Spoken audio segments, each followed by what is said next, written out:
But in religion, it's separate. In religion, it specifically says that you are the sheep in Christianity, and in God, aka now they use Jesus as well, right? Because remember that Jesus is the Son of God, right? Excluding the rest of the population of the human beings. Okay, the human beings are the subjects of God and his son Jesus. This is what I get to understand with Christianity. Okay, I'm very well. How are you, White? Hope you're doing well. Hope you're doing well. Today we're talking about God religion versus God of spirituality. Like, let's remember, don't get it twisted. When you go into spirituality, doesn't mean that you don't believe in God. You're not an atheist.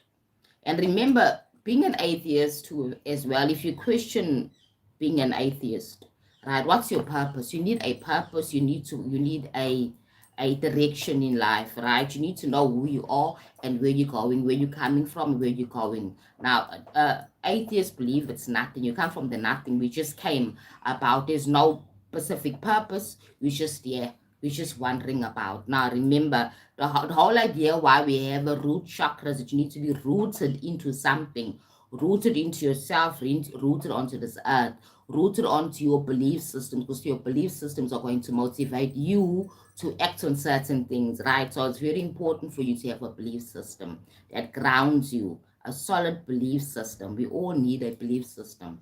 So look at atheists, what are they believing in? A nothing. Even that's still a belief on its own, right? But if you feel comfortable with that space and being an atheist, then it's fine, as long as it works for you, as long as it gives you grounding and a belief of some sort and gives you that comfort that you need and even a purpose and a direction, right? Now, what religion, it speaks about your purpose is to serve God. Your purpose is purely to serve God. That's what religion teaches us, right? Christianity, Islamic teachings, Muslim teachings. It's all about you serving this God. Put yourself second, and you must put God first. Okay. In spirituality, you are one with divine God, with source, right? You are one with the all, right? You can never put yourself first, or even put yourself second, because you are one with God, right? There's no separation between you and God and say, well, now God is first, I'm second. No, it doesn't work like that in spirituality, okay? Because it's a unity, it's oneness, it's togetherness. Because God can never say, well, in spirituality, I am now separate to the people, because it doesn't work like that, okay? You cannot separate yourself from God in terms of spirituality, because you are God. You are part of God. You are the expression of God. You're not lesser than God. You are co-creating this world and this reality with God. You're co-creating your own life with God. You understand? Like how nature co-creates with us. Because what we put into nature creates something. Either going to create, or it's going to create death or kill something. You understand? But it is resulting in something. So that's how I'm saying that we are co-creating with God, which is part of which is nature, which is within us as well. We're co-creating with each other as well as fragmentations of divine God, of source. Right? But in religion, it's separate. You are separate from God. You are like a subordinates lesser than this greater God. And you must just keep on pleasing this God, okay? You must live accordingly to this God, right? Remember, the same God, right, that gave the ten commandments to Moses on the mountain, and Moses, in his own grace and his own abilities and own consciousness and own awareness, right, came down and translated the message from God to the rest of the people. So that's one of the core basic teachings of Christianity in the Old Testament, right? It gave these people, these wandering people, these confused people, a foundation. It was, what do you call it, like a if you look at it more in a political way of doing, it's a constitution.